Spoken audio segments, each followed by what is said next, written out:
Bom,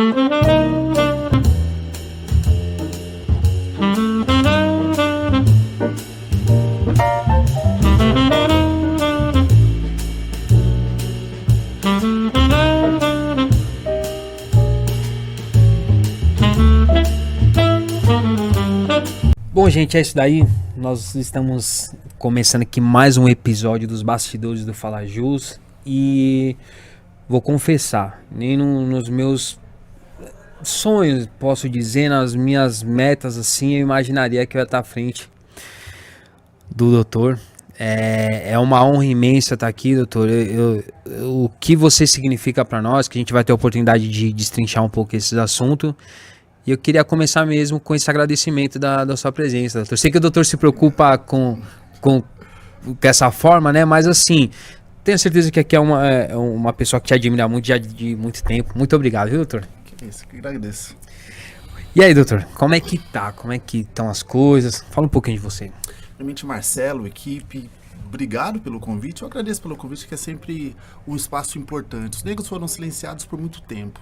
Então, hoje, esse rico espaço de poder transmitir o nosso conhecimento, transmitir nossa visão, nossa vivência e nossas experiências, nossa ancestralidade, é de suma importância. Então, eu levo muito a sério esses espaços, esses convites. E eu que agradeço, por ter essa oportunidade mesmo. Que legal. Doutor, hoje o doutor é presidente da ANAM, Associação Nacional da Advocacia Negra, né? Que responsabilidade é essa, doutor? De fato, é uma responsabilidade muito grande e que eu tento honrar essa responsabilidade de ter hoje na associação.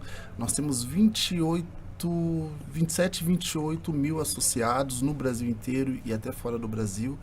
E aí você falar, ser a voz dessas pessoas que de certa forma te deram uma procuração para você representá-las, e tem gente muito boa, obviamente, muito melhores do que eu me sinto muito honrado, mas é uma responsabilidade, um peso muito grande também. Maravilha. Você lembra o dia que chegou o convite? Como é que foi a sensação?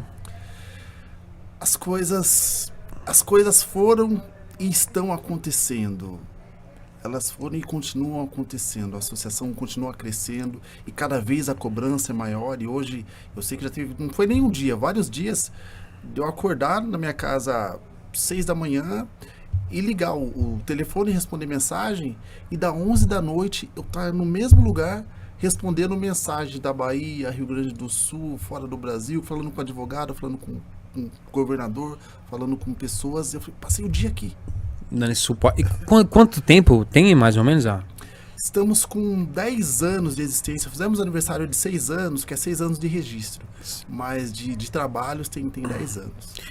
E o doutor consegue metrificar como é que vem evoluindo esse tema na sociedade? Como é que a absolvição dos advogados, das advogadas, para adentrar na associação? Sim.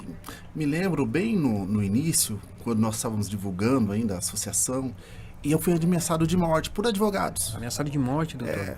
O que é isso que você está fazendo? Você está separando a advocacia. Não existe advocacia negra, não existe essa pauta que vocês estão trazendo. Sabe? Vocês estão xingando, assim, ameaçando. Só uma pergunta, advogados negros, brancos, você lembra? Advogados provavelmente brancos, que era um grupo de advogados brancos. A gente estava ali fazendo a divulgação, falou, existe, vamos com essa pauta, vem nos apoiar. Eram advogados brancos, nesse fato não eram negros, não. E eles, assim, não queriam aceitar. Não existe isso que vocês estão falando. A advocacia é uma só, advogado é um só. O doutor está falando isso há 10 anos atrás? Uns 8 anos atrás. Caraca. Já ali foi assim. Começou com isso, doutor Kim? Com isso. Tive um problema com um advogado, mas aí foi mais questões políticas, com um advogado negro do Rio de Janeiro, que também me ameaçou de morte. Falou, você é de São Paulo, não pisa aqui no Rio de Janeiro, não. Porque aqui é outra coisa.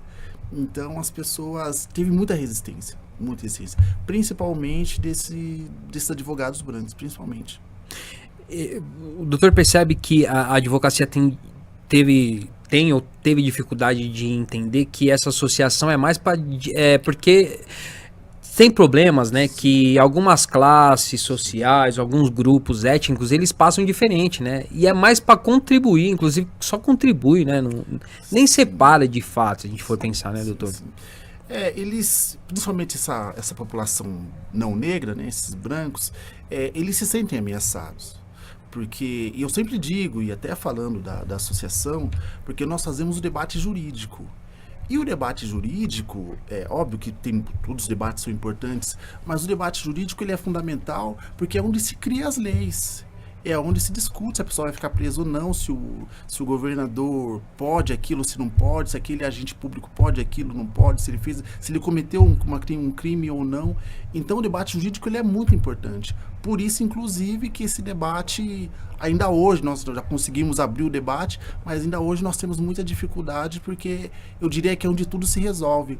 E se nós pensarmos no Brasil, aonde tudo está se resolvendo? No STF. Sim.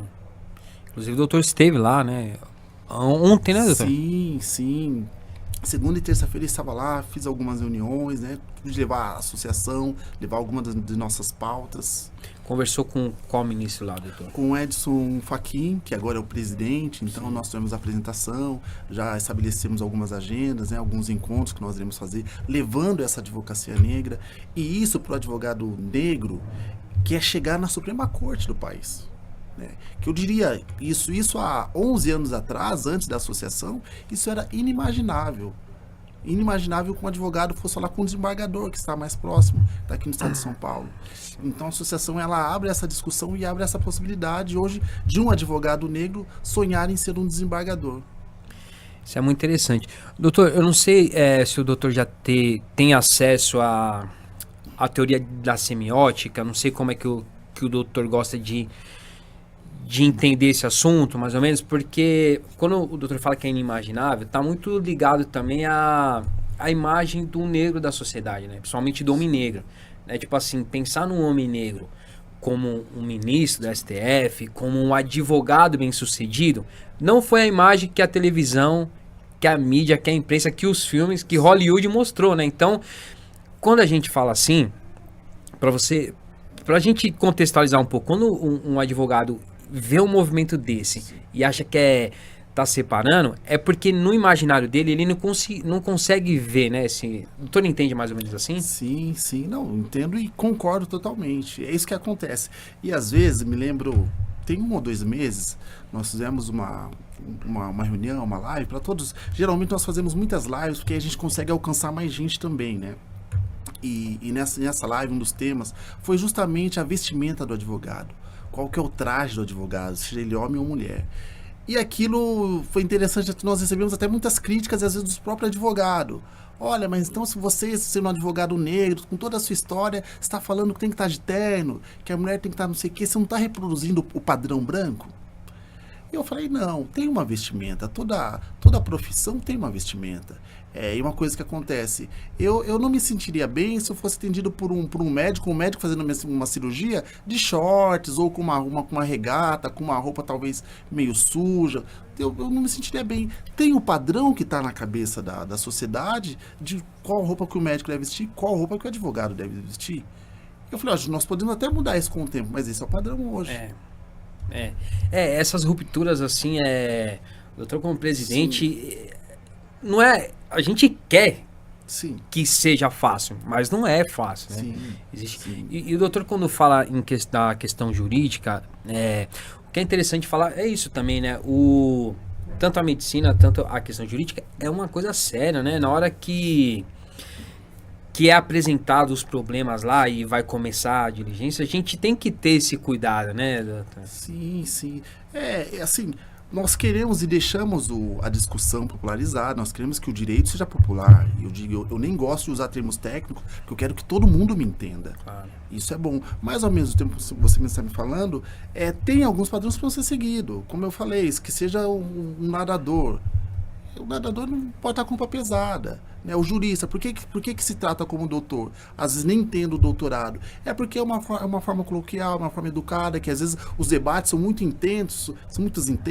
Então, quando eu falo doutor, quando eu falo Vossa Excelência, dá uma amenizada no que eu vou falar. Sim. Então, tudo isso é pensado até para ter uma boa logística, para ter uma ordem. Porque as pessoas têm dificuldade de se conectar, mas eu estava uma vez num processo de sustentação oral, e um desembargador, ele chamou a atenção do doutor lá como se referia, né? Igual aconteceu no STF, inclusive eu vi de frente.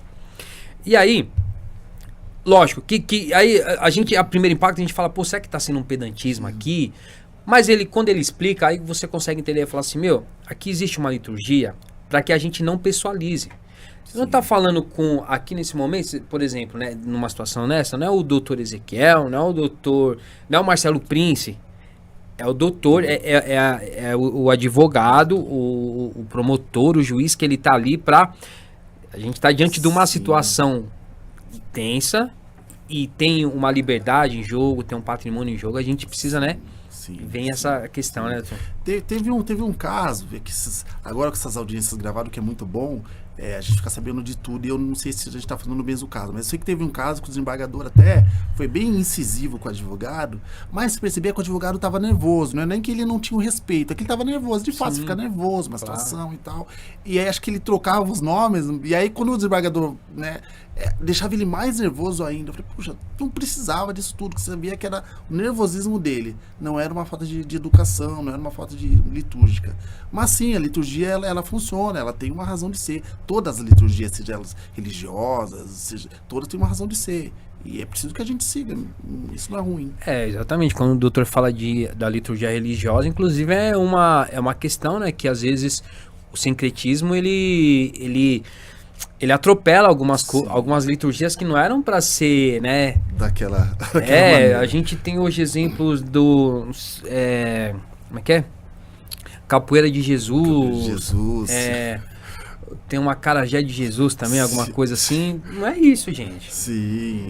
Aí também, além da apropriação cultural, histórica, ali também o desconhecimento histórico, né? Da onde surgiu, como surgiu, por que surgiu, enfim. Tem uma discussão que eu faço com alguns amigos que é um tema um pouco polêmico, mas talvez não seja tanto, que é a feijoada vegana. Gente, tudo bem, que talvez ali pro inconsciente você precisa daquele nome para ajudar uma transição. Mas a feijoada tem uma história, é uma tecnologia que os primeiros que fizeram ajuda até hoje, né? Olha pra você ver a transição secular que passou. E quem faz feijoada hoje faz às vezes para juntar as pessoas, para ganhar dinheiro, para socializar, né? E tem uma história. Então assim, não é simplesmente, vamos tirar aqui as partes dos animais e... Sim. Esse é um cuidado que essa sociedade, essa pós-modernidade que estamos vivendo, às vezes ela tira muito conteúdo das coisas e dá um outro significado. Não é nem que dá um outro significado. Tiram aquele significado e colocam um outro comercial no lugar, e isso às vezes não, eu diria que sempre é um problema. Então assim, não faz sentido uma feijoada vegana. Dá um outro nome. Mas feijoada, propriamente, da onde surgiu, como surgiu, não faz sentido algum. Então é preciso, né, entender como a capoeira gospel, carajé, enfim, todas essas novidades, muitas outras que eles colocam. Eu falo, mas qual foi o sentido? Qual que é o sentido do turbante? Qual o sentido da trança? Você faz parte dessa cultura? Você entende essa cultura? Ou você está fazendo só porque é bonito? Não, aqui servimos comida vegana, mas iremos servir uma feijoada vegana. Não faz sentido. Coloca um outro nome, tá tudo certo. Exatamente. E, doutor, realmente é um desafio grande, né?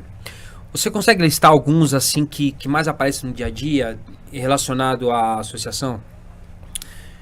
Que o judiciário e a associação ela surge também por isso, que o judiciário aceite esses corpos negros, aceita como réu, mas aceite esses corpos como advogados, como promotores, como defensores. E aqui nós teríamos vários exemplos de quando um réu negro, ou não precisa nem ser que o réu está muito no criminal, mas quando alguém faz qualquer requerimento na justiça civil, trabalhista, ele tem um juiz branco, ele tem um advogado branco, ele tem um operador do fórum, um oficial branco, só tem ele de negro ali contra todo aquele aparato estatal. Então, parte da briga da associação é que para que essa pessoa se veja no juiz, se veja no promotor, se veja no defensor, se veja em outros atores ali, não só no réu, não só no policial. Não, tem outros atores ali que são importantes e que ele precisa se rever. E o que é legal também, doutor, que é o seguinte, uma vez que essa advogada está inserida na associação, ele consegue dividir os problemas, né? Consegue ser entendido, né? Consegue. E isso é um relato que até me emociona só de lembrar disso daqui. Quando os advogados chegam na associação, eles falam assim, agora tudo estava me fazendo sentido. E isso até me arrepia, assim, porque assim, como assim, não estava fazendo sentido? Ser advogado há 30 anos, 40 anos, não fazia sentido. E ele fala, agora tudo faz sentido. Agora eu entendi por que aquela sentença me foi negada, entendi por que aquele juiz falou aquilo comigo e eu não havia entendido. E assim, coisas que ele passou há 20 anos atrás. E ali na associação ele consegue entender muita coisa da vida dele. Ele consegue entender muitas das dificuldades dele. Por que o juiz não aceitou? Por que eu fiz o recurso? Não aceitaram, não leram o recurso? Eu já vi muitos relatos, né, de algumas advogadas quando chega na audiência e ela senta na cadeira do advogado, a juiz pergunta, você é advogada?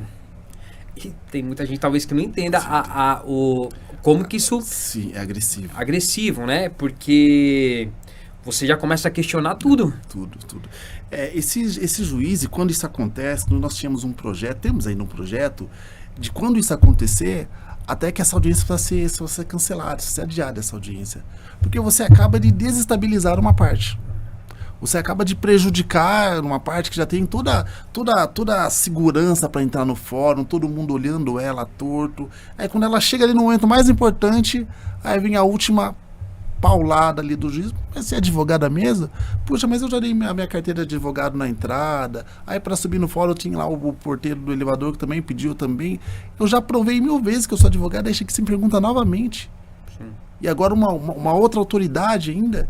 Então, nós temos um projeto, porque essa audiência tem que ser cancelada. Porque você acaba de desestabilizar esse profissional. E na balança da justiça, né, é um momento mais importante, né? Sim. Que jamais pode ser questionado. Sim. Eu lembro, o doutor dá aula na Zumbi dos Palmares, né, doutor? Isso. Quanto tempo? Isso. Tô lá há 1 ano. 1 ano. 1 ano. O doutor lembra do episódio que teve uma sessão, agora eu esqueci o nome técnico que teve, de uma advogada que sofreu ela, inclusive, acho que ela foi até presa numa discussão de uma audiência. Foi em São Paulo ou foi no Rio de Janeiro? Não lembro. Salvo o melhor juízo, é Valéria Santos, Valéria alguma coisa. Que legal. Que legal. Não tem nada de legal. Que legal foi o movimento lá para expor. Só que acontece... Talvez quem esteja escutando não entenda às vezes assim a importância da associação, é porque assim, uma vez que o advogada, ele sai de uma audiência e ele sofre isso, se ele falar para alguém que não atravessa, não vai entender. Não vai ter o acolhimento. Nem aquele acolhimento básico, psicológico para você sentir, né? E aí, Marcelo, você... um dos motivos que eu evito o podcast é que eu também sou uma pessoa polêmica, né? Eu acabo falando coisas que às vezes é difícil de explicar para quem está ouvindo de casa. Esse caso da Valéria, nós atuamos. A associação ajudou, apoiou, fizemos um monte de notas e tudo mais. E aí, alguns advogados, se não me engano, era um período eleitoral de OAB. E alguns advogados brancos viram isso como um nicho.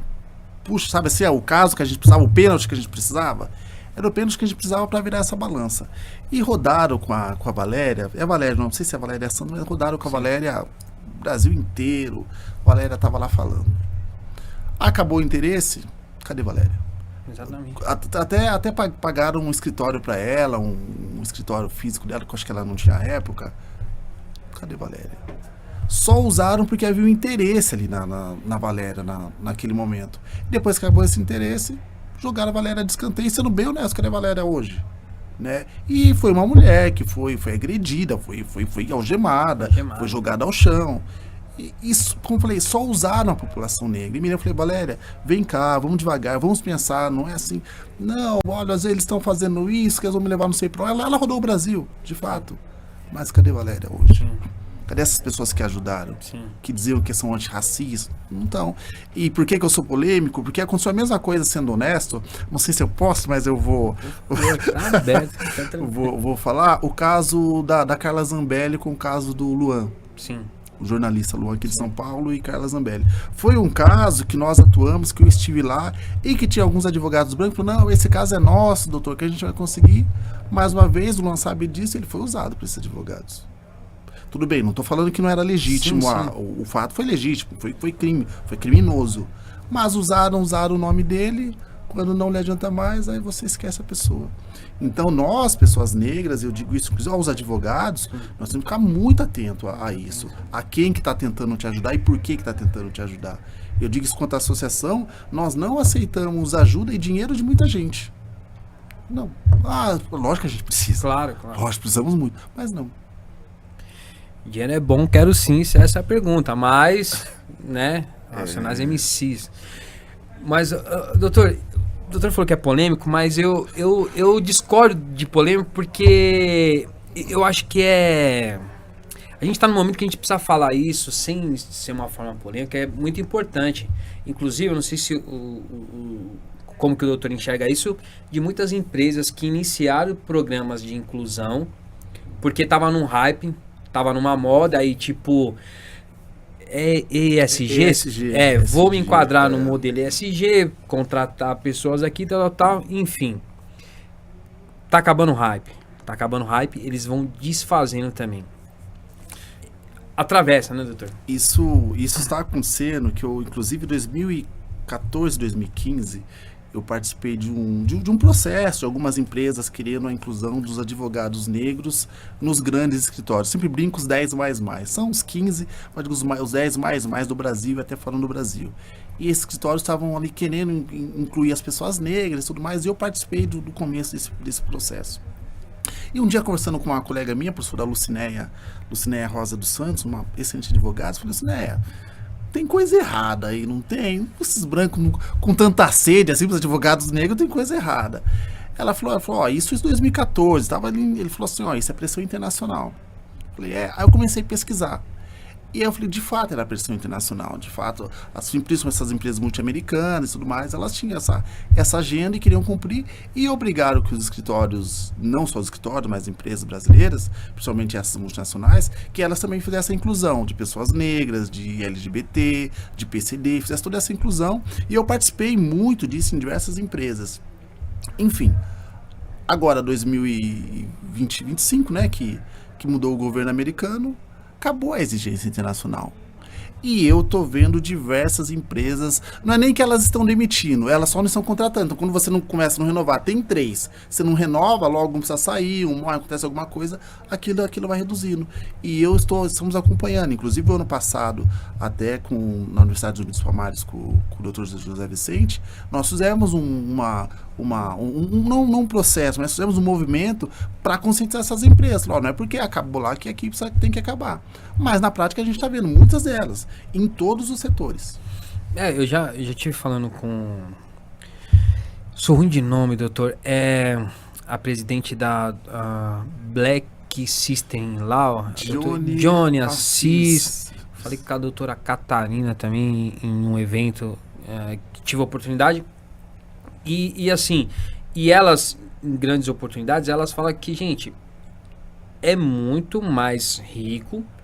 Essa inclusão não era pra, talvez assim, aí eu estou falando por mim, era pra ser consciência, era pra o ser humano ter uma consciência da inclusão. Mas se você não quer pensar assim, economicamente é muito importante, né, doutor? Você consegue ter dessa forma também? Não, eu consigo e concordo, só que, e aí tem uma fala que eu sempre faço, que é o seguinte, principalmente para nós negros, os brancos, eles não querem. E aqui não é questão de dinheiro, não é questão de ganhar mais. Sim. Eu não quero ter preto aqui.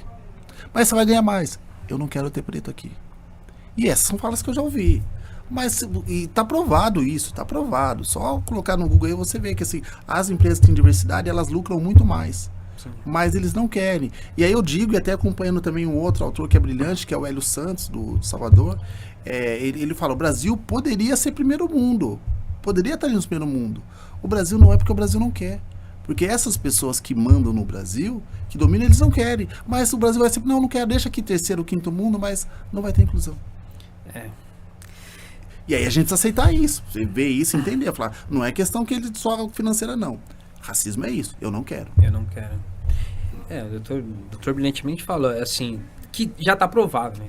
Tem um instituto de pesquisa que já provou como que a diversidade ela é rica, né, financeiramente. Mas aí o Brasil tem uma desigualdade tão grande que tem esses atores brancos, assim, nessa elite, que eles ainda conseguem manobrar isso tudo sem que manche eles, né? Sem que cheguem até eles, né? Porque eles realmente conseguem escolher, ó, vai trabalhar fulano, ciclano, beltrano. Ah, posso perder dinheiro, mas eu quero manter aqui meus padrões. Sim, o seu grupo, a sua família, a sua elite. E aí, nesse sentido, mudando um pouquinho no assunto, Claro. mas ainda dentro desse assunto, a importância dos grupos. A importância de nós nos reconhecermos quanto classe. Ó, eu tenho minha etnia, eu sou negro. Ó, eu sou pobre. Ó, eu preciso lutar por essa classe. Porque a elite, ela faz a mesma coisa. Ela preserva a classe dela. Não, mas o seu filho, ele não sabe nada de administração de empresa. Mas ele vai ser administrador. Mas ele não é advogado. Mas ele vai ser. Todo filho de ministro agora tem gene para ser ministro? Exatamente. Todo irmão de ministro tem gene para ser ministro? Todo filho de juiz tem gene para ser juiz? Porque todos são. Políticos também, né? Os políticos. Política também é uma herança, né? Entende? Como que se dá essa herança? Tem mais coisas ali. Sim. E aí a gente tá atento a isso. E também nos ver, falar, opa, então vamos aqui minimamente salvar os nossos, né? E eu digo isso, que é uma coisa, quando eu entrei na universidade, eu já pensava isso. Quando eu vejo a polícia fazendo uma abordagem que eu vejo que é violenta, eu paro lá. Ó, tá tudo bem aí? Posso ajudar em alguma coisa? O que esse cidadão geralmente negro, o que ele fez? Que eu posso ajudar? Tá tudo bem? Pergunto pra ele, tá tudo bem? Já ligou pra sua mãe? Eu já comi várias abordagens. Porque atravessa, né, doutor? Sim, não tem sim. como. E é muito interessante quando o doutor fala da questão de pensar como classe mesmo, porque você... Como que o doutor enxerga, assim, algumas discussões, algumas linhas de pensamento da dificuldade da própria comunidade negra entender? O doutor consegue ver esses desafios? Infelizmente eu consigo. Quer dizer, infelizmente eu consigo não. Eu vejo com muita tristeza, mas eu também contextualizo. Quando digo assim, e até uma vez eu vi um homem negro muito, muito famoso falando que o negro não se ajuda, porque eu cheguei aqui sozinho, e o negro não se ajuda. Ele sendo também uma referência negra.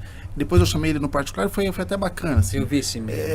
Eu chamei ele no particular e falei, olha, é uma fala que a gente sabe que de certo modo existe, mas nós não podemos falar isso sem contextualizar. Por que o negro não se ajuda? Que famílias negras que foram tragas para o Brasil? Não veio família negra. Pelo contrário, eles pegavam um negro de cada etnia e ainda colocavam um para bater no outro. Exato. Então, como que eu vou te abraçar agora se há 2 gerações atrás sua família está batendo na minha ou vice-versa? Então, a gente precisa romper com isso.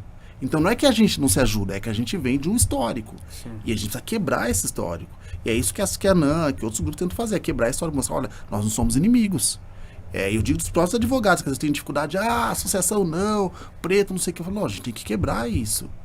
Porque, pelo contrário, aí eu digo o inverso. Vieram famílias italianas, famílias holandesas, vieram todas as outras etnias, veio tudo em família. A negra não veio em família. Vieram diversas comunidades nipônicas, diversas comunidades vieram juntos. Vieram os familiares, nós não trouxeram familiares de pessoas negras. É interessante, doutor, porque as pessoas colocam a África como se fosse... Sim, um país só, né? Um país. E se você, por exemplo, igual a América, tem a América Latina, aí tem o Chile, tem o Paraguai, tem a Argentina, tem o Brasil. Não é a mesma coisa, é óbvio que, né? Sim. Não, e aí a gente, não vou ficar devendo, não vou lembrar agora, mas se não me engano, são 56 países. Sim. 56 países com falas, com tudo, com culturas diferentes. Sim. E foram, enfim, foram colocados nessa situação de vir aqui guerrear, né? Por vida, né? Sim. Então, quando a gente fala, eu percebo essa dificuldade, nós temos essa dificuldade, eu tenho que assumir. Os negros têm uma dificuldade de se juntar, de se entender como coletivo? Tem essa dificuldade. Mas essa dificuldade é facilmente explicável, só ver a nossa história. Mas que família negra que trouxe? Não trouxeram 2 irmãos, não trouxeram. Então, como é que eu vou falar que o negro ali é meu irmão se isso assim, e aí dando um dado, a minha bisavó era escrava. Sim. Minha bisavó tá aí 2 gerações acima. Muito pouco. Tá muito pouco, entende? E aí talvez só pensando aqui, talvez sua bisavó também era escrava, talvez sua bisavó batia na minha, e isso tá aqui ainda. Sim. E a gente precisa desconstruir isso, mas também leva um tempo. Sim. Também é preciso ter essa consciência. Sim. Que, olha, colocaram um contra o outro, mas nós não somos inimigos. Não. Esse entendimento tem outras classes, outras etnias que entenderam mais rápido isso, né? Mas elas não passaram por isso. É. Elas não passaram por isso. Seja os japoneses, italiano, as outras etnias vieram que família, comunidades. Vieram toda a comunidade holandesa, estavam aqui, alemã, português, só vieram famílias, então é fácil. Nós temos várias famílias aqui, vários sobrenomes aqui de famílias importantes, estão dominando o Brasil, são tudo famílias. Porque assim, e a associação, ela tem também esse objetivo de resgatar essa, né? Resgatar. Que, aliás, eu falo, se a nossa luta, se as nossas missões fosse só jurídica, seria super fácil, viu? A gente já estaria seria super fácil, mas a nossa missão maior até é justamente mostrar pro negro que ele é negro, que muitos não sabem. Sim. Falar para ele, você é negro, falar para ele que ele tem uma classe, que ele vem de uma classe, e falar que ele tem uma história, que a vida dele pode ser muito melhor, o futuro dele pode ser muito melhor. Então acaba até sendo uma lição de desenvolvimento pessoal, psicológica, do que propriamente jurídica, embora façamos também. O dia a dia do doutor é cheio dessas questões, né, doutor? Cheio. O seu WhatsApp cheio. Entra muito essa... Não, o meu celular não para, meu WhatsApp não para. E eu tento ser uma pessoa acessível. Isso é uma coisa que eu prezo muito. Exato. Ser uma pessoa acessível. Não sei se eu consigo, mas eu prezo em tentar ser uma pessoa acessível, que eu acho que é isso que o sistema acaba fazendo com a gente também. Quando você vai se destacando, acaba nos... E aí as pessoas principalmente os que são negros vão me entender, acaba nos embranquecendo. Sim. Acaba tirando a gente das nossas raízes. Eu digo, isso aí é fundamental, não perder raiz. Exatamente. O doutor aqui em São Paulo, o doutor hoje mora no Brás, né, doutor? Isso, mano, na região do Brás ali. Que legal. O doutor gosta de frequentar algum lugar aqui, por aqui? Quando São Paulo, eu sou... Quando afrouxa a gravata? Quando afrouxa a gravata, eu não vejo um lugar específico onde eu sempre vá. Mas eu gosto muito de lugares, eu gosto de música, né? Eu gosto de lugares que tem música. Procuro frequentar São Paulo mesmo, viver São Paulo, ir na Paulista, ir para os bairros mais distantes, para a periferia também. Eu acho que é importante que a gente viva São Paulo. Me lembro que eu nasci em Carapicuíba, e me lembro já velho, já que tinha alguns primos que nunca vieram na Paulista. Sim. Então, e esses dias mesmo eu comentava, assim, agora, mês passado que eu estava no Espírito Santo, e pessoal, como é que é morar em São Paulo e tá lá e você vê tudo? Eu falei, nem todo mundo que está em São Paulo vive São Paulo e conhece São Paulo. Né? Tem muita gente das diversas periferias de São Paulo que nunca vieram a Paulista. Sim. Que nunca vieram aqui, que nunca foram na Vila Madalena. Então São Paulo é muito grande, São Paulo tem que ser vivido também. Eu tento, não sei se eu consigo também em toda essa amplitude, mas eu tento viver São Paulo, conhecer os bairros, ir nos lugares. Que legal. Que tipo de música o doutor gosta? Gosto de samba. Legal. Eu gosto de jazz. Gosto de música erudita também. Acho que é um outro ponto a ser explorado. Mas samba, jazz e música erudita são meus prediletos. Legal.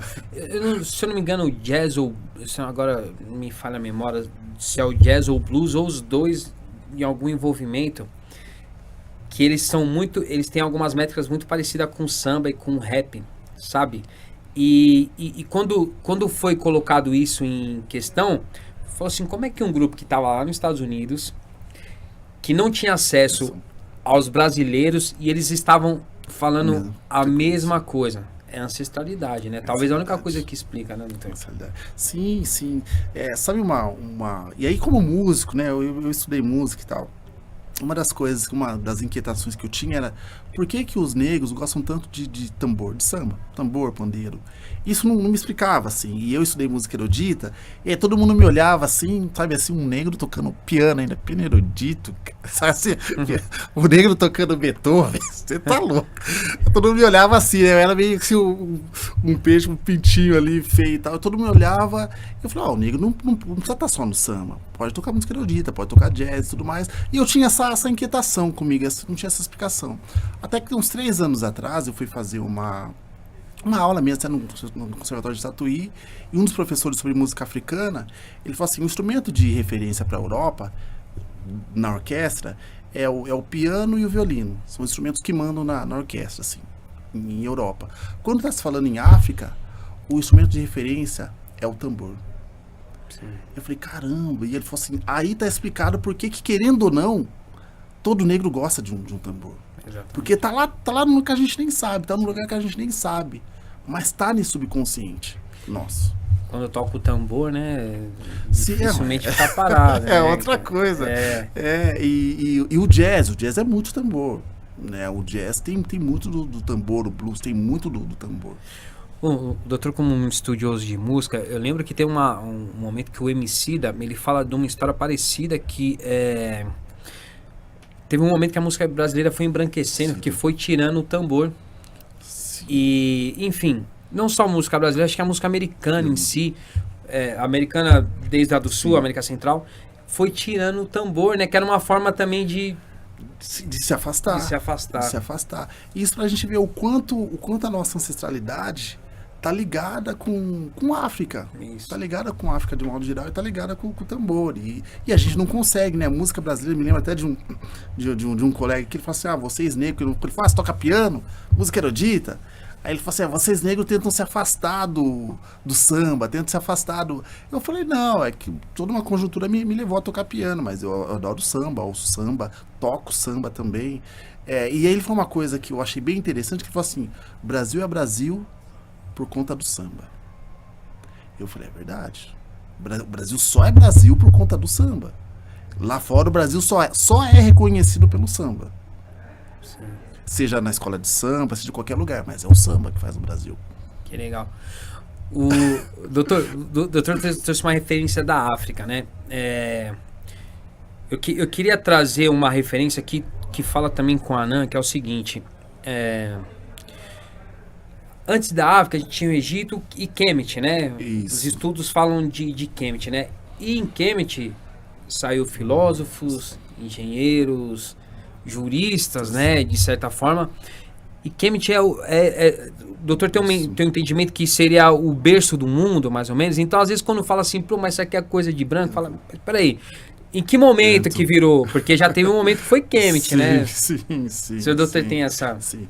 Isso é importante, essa colocação, porque eles vão embranquecendo. Tudo que é negro, e aí, sem voltar pra música, mas também falando de música, sabe que não tá embranquecendo o funk? O samba? Exatamente. Então eles vão embranquecendo muita coisa que é nossa, muito da nossa cultura, da nossa literatura, seja Machado de Assis mesmo, eles vão embranquecendo. E aí nós temos que tomar esse cuidado de entender, opa, mas quem fez isso?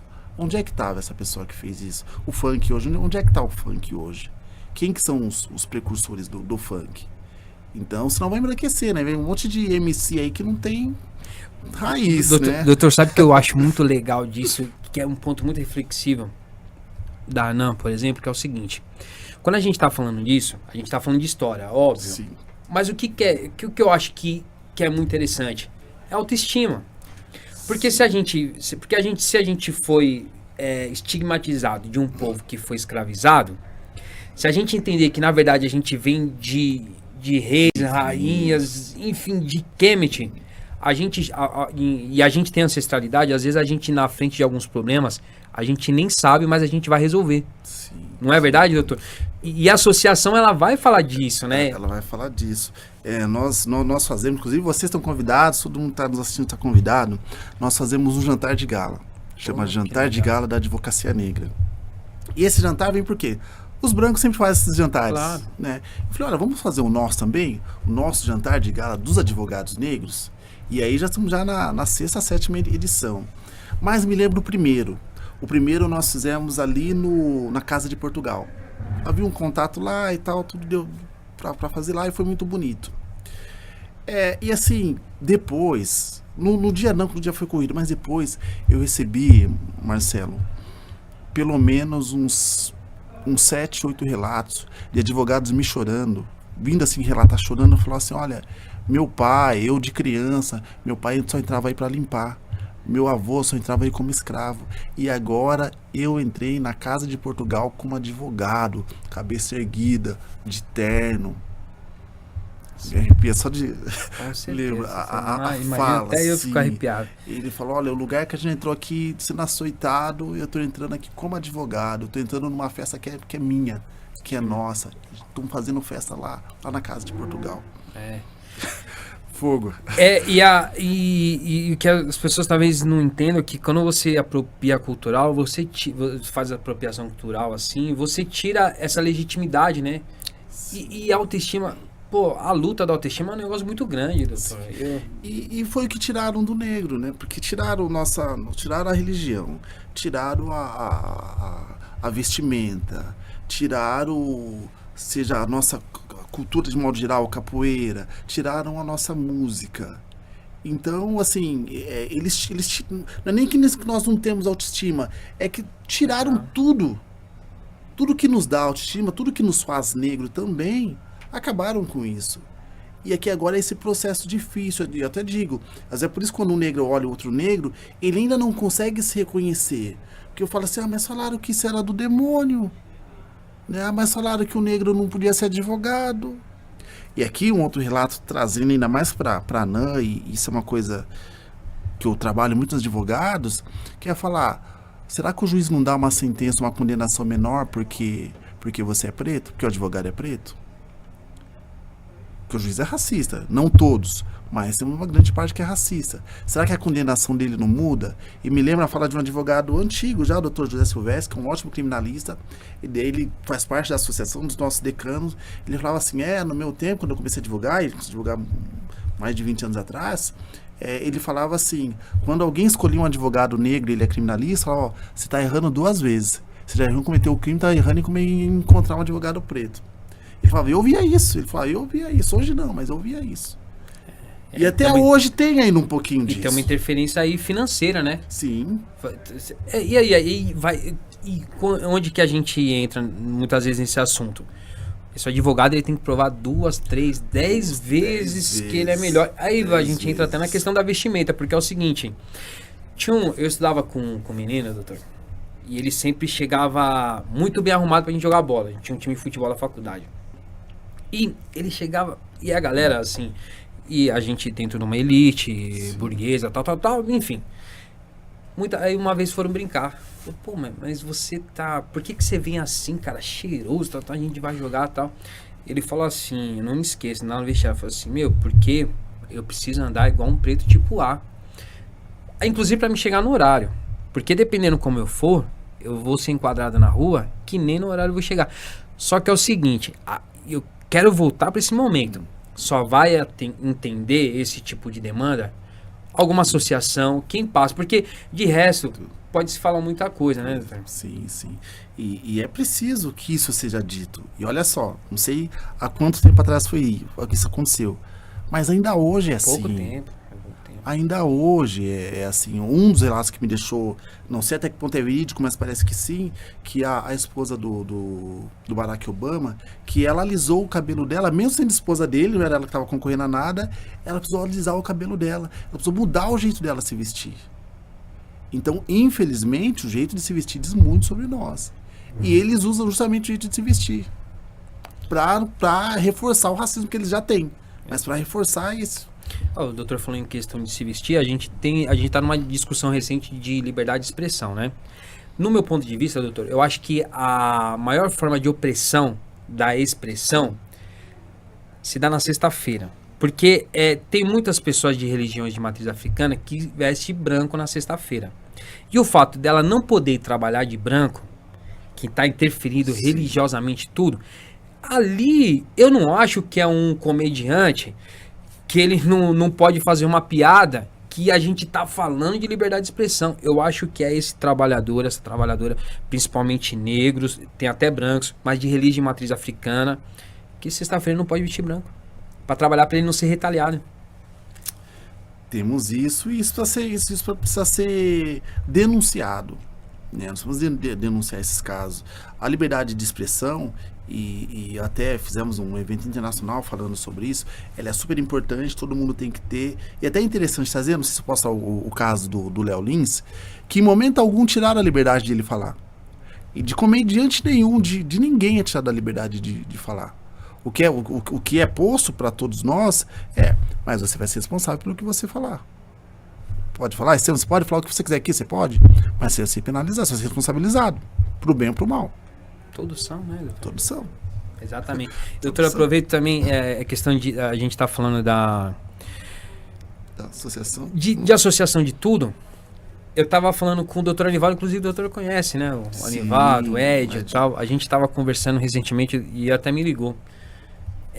Meu nome é Marcelo Prinça e ele me chama pelo apelido, carinhoso e tal. Falou, Xelão, acabei de sair aqui do fórum criminal da Barra Funda. Por que só prende negro? Só tinha negro de réu? Pô, sei lá, tinha praticamente quase mais de 300 réus. Só tinha negra. Só negro comete crime. Não é, doutor?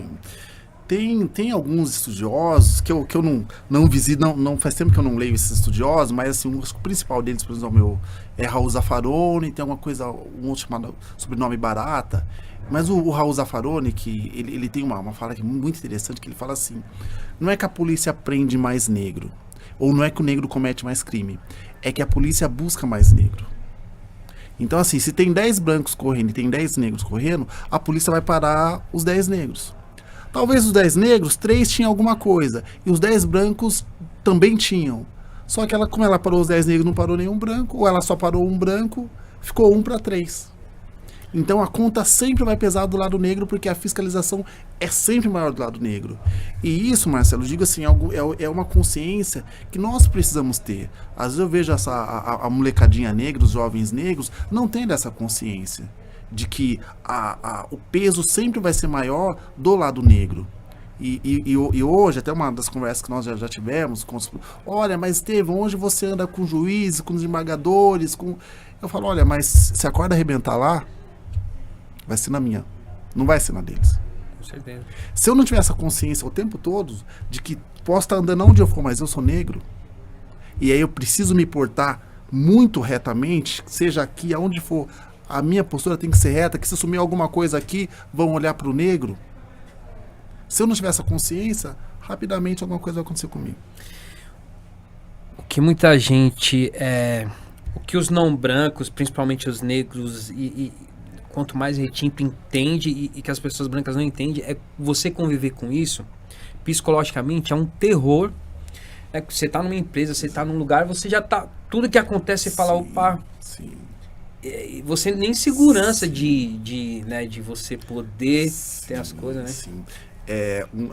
Uma vez não, conversando agora, quando o Manuel Soares saiu da Globo, e aí a minha irmã perguntou, falou, o que você achou e tal? Eu falei, olha, parece visivelmente que é um caso de racismo, né, perseguição e tal, visivelmente isso. Ela falou, mas como que ele deixou acontecer, ele sendo o que é e tal, como que ele deixou isso acontecer? Eu falei assim, talvez, aqui na sua pergunta, em algum lugar ele baixou a guarda. Em algum momento ele baixou a guarda. E ela falou, em algum momento. Só que eu falei assim, só que ninguém aguenta passar uma vida de guarda levantada. Ninguém aguenta acordar e dormir de guarda levantada. Então, óbvio que em algum momento vocês vão baixar a guarda. E se eu tiver a infelicidade de eles pegarem aquele momento que eu baixei a guarda, aí tá tudo perdido. Então, essa é a vida do negro. Você tem que estar de guarda levantada, atento o tempo todo. E se você der esse azar, essa infelicidade de você estar desatento, de ser justo naquela hora que eles resolverem te fazer alguma coisa com você, você vai cair por entre aspas, besteira, entre aspas, por um momento de distração. Doutor, a gente tá caminhando pro final. O papo é tão bom, né? Tão enriquecedor que o tempo passa. A gente tá quase 1 hora conversando e parece que foi um pouquinho. Você acredita, doutor? De fato, já deu 1 hora. Tá quase isso. De tão bom. E a gente vai falando assim, é até difícil a gente concluir porque é muito rico tudo isso, né?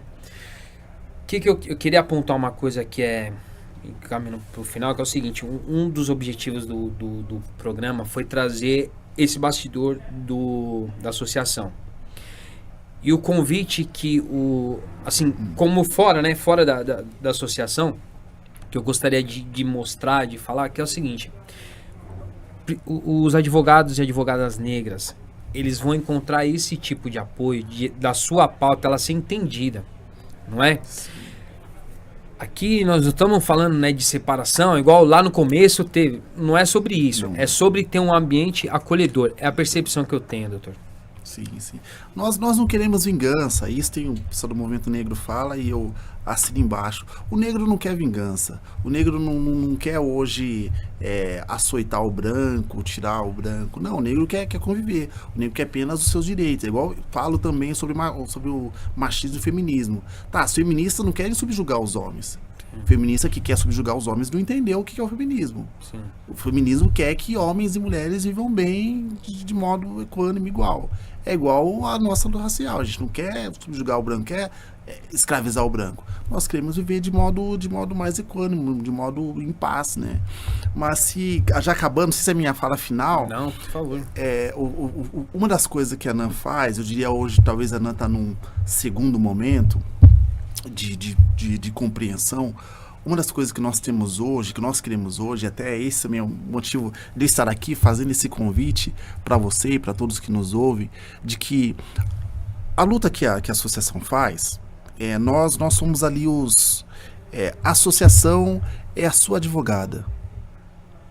Então, quando você precisar de qualquer coisa, e aqui o caso do Oruan me incomodou demais, não só o dele, mas o dele é o tipo meu que me incomodou demais. Todas essas pessoas, sobretudo as negras, precisam ver a associação como ponto de referência. Falar, é lá que vai vir a minha defesa. E de fato é. Não é porque eu presido, não. De fato é. Entende? Todos, não só esse famoso, mas qualquer um. E muitos já veem isso. Precisa entender que é ali que está a sua única defesa. Doutor, deixa eu relatar um fato que eu acho que o doutor vai gostar. Quando eu comecei a estudar Direito, e quando eu fiz o meu primeiro estágio, eu comecei de terno e vadimeco para a faculdade e depois para o estágio. Como eu nasci e criado em periferia, alguém de manhã de terno e gravata e livro na mão, não é advogado, estudante, é pastor. Pastor. E eles chegaram na minha mãe e perguntaram, pô, o Marcelo virou pastor? Que eu vi ele de manhã. O que eu quero falar? E naquela época, eu não conhecia nenhum advogado. Depois me informei, hoje eu conheço muitos. Às vezes eu posto stories no Instagram, numa delegacia ou outra, pelo menos uns 5, 6 amigos falam que está acontecendo alguma coisa, posso te ajudar? O que eu quero trazer é o que o doutor falou. A ANAM é esse apoio que a gente não teve lá no início, que a gente tem que se juntar agora, né? Que a gente não teve, que os brancos sempre tiveram. Sempre tiveram, continuam tendo. Seja a OB, seja diversos clubes ali, IASP, a ASP, diversos clubes ali que eles têm. Exatamente. Nós, tem negros, estão surgindo outros, obviamente, mas assim, a ANAM é onde você vai se encontrar, onde vai ter pessoas ali que falam, que te entendem, que estão caminhando para algum lugar, que vão te ajudar a chegar. Que é muito difícil, sabe? Muito difícil a vida do estudante, a vida da população negra de modo geral. Então você ter alguém, me lembro, assim, que o tempo já acabou, eu sou mestre em Direito Médico. Esse é um assunto que eu não vou nem chorar aqui desse assunto. E uma vez veio dois irmãos falar de que a mãe deles tinha falecido no hospital e eles queriam que um advogado especialista na área médica, na área da saúde, fizesse avaliação se houve racismo, se houve negligência, o que aconteceu. Aí eu ouvi os dois ali, uns 40 minutos. Aí depois eu falei, olha, não tem o que fazer. Talvez tenha havido sim uma negligência, mas não tem como provar, não tem indícios algum de que isso aconteceu. A gente que é negra, a gente sabe que o tratamento poderia ter sido melhor, mas só nisso a gente não consigo fazer um processo, fundamentar um processo só com o que vocês estão me trazendo. E aí os dois começaram a chorar, os dois falaram assim, obrigado. Só pode agradecer. Ele falou assim, dos 5 advogados que nós já consultamos, o doutor foi o único que nos ouviu. Eu só ouvi. Ele falou, como os outros já falaram que não tinha caminho, não tem caminho. Mas ele falou assim, o doutor foi o único que ouviu. Mas eu reconheço, né? Não tem caminho, mas eu reconheço a sua dor. Eu falei, eu sei do que vocês estão falando. Vocês foram o único que ouviu. Isso, no caso, Caramba, cara. É foda. Doutor, o senhor gosta de café? Gosto. Dá um presente pro doutor. Esse aqui é o café da Fazenda Raízes do Paraíso. Isso aqui é um café de comer. Muito obrigado. Eu adoro café, gente. Não É. é que eu gosto, eu adoro café. Esse é um café especial. Né, a gente tem café extra forte, torrado, e esse já vem gourmet, se não me engano, é a linha especial da Raiz do Paraíso do Café. Inclusive, uma das donas é uma mulher negra, né? E ela apoia o Fala Jus. E é um presente, acho que o doutor vai gostar muito. Pegou ali, não. Pegou adoro no café, pegou no coração, adoro café. Tem uma música legal do. Ai, meu irmão, café. É o Lopes, agora esqueci como é que é o nome dele. Ney Lopes. Ney Lopes, meu irmão, café. Obrigado. É muito legal. Doutor, obrigado mesmo. Quer dar um recado final? Fica à vontade. Foi um prazer imenso. Tá, eu mais uma vez agradecer, porque nós negros fomos silenciados por muito tempo. Então, todos esses momentos eu acho muito rico, e eu podendo, eu venho com o maior prazer, porque estou aqui prestando um serviço também social a tudo que eu recebi.